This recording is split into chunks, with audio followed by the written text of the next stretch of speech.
আরে ছোট, মারে ডাক না রে, তুই একা একা কি করবে? সব জল মাটির মধ্যে পড়ে যাচ্ছে, মারে ডাক দ্রুত। আরে মালিকিন, তোমার ছেলে অনেক কষ্ট হয়েছে গো, তুমি তোমার ছেলের কাছে দ্রুত চলে যাও।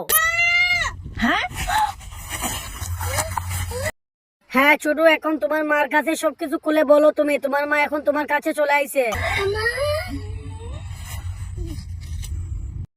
আরে মালিকিন, এটার মধ্যে অনেক ময়লা লাগছে গো, তুমি এখন এটা দিয়ে কি বানাইবা আমাকে?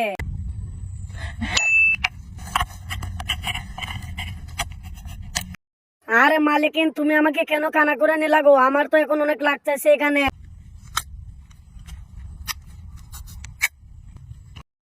আরে মালিক, অনেক সুন্দর একটা জিনিস আমাকে বানাইলে এখন। ওয়াও মালিক, তোমাকে অনেক অনেক থ্যাংক ইউ, ধন্যবাদ। মালিকিন, মানুষে আমি সাবানকে শরীরে মাখি, আর তুমি আমি সাবানকে কি করতেছো? কাটটা কাটটা একদম টুকরা টুকরা করে দিচ্ছ কেন গো মালিকিন? বন্ধুরা, মালিকিনের ছেলেকে অনেক সুন্দর একটা জিনিস বানিয়ে দিছে। এটা যদি ভালো লাগে একটা লাইক করে দাও, চ্যানেলটা সাবস্ক্রাইব করে দাও এরকম মজাদার ভিডিও দেখতে।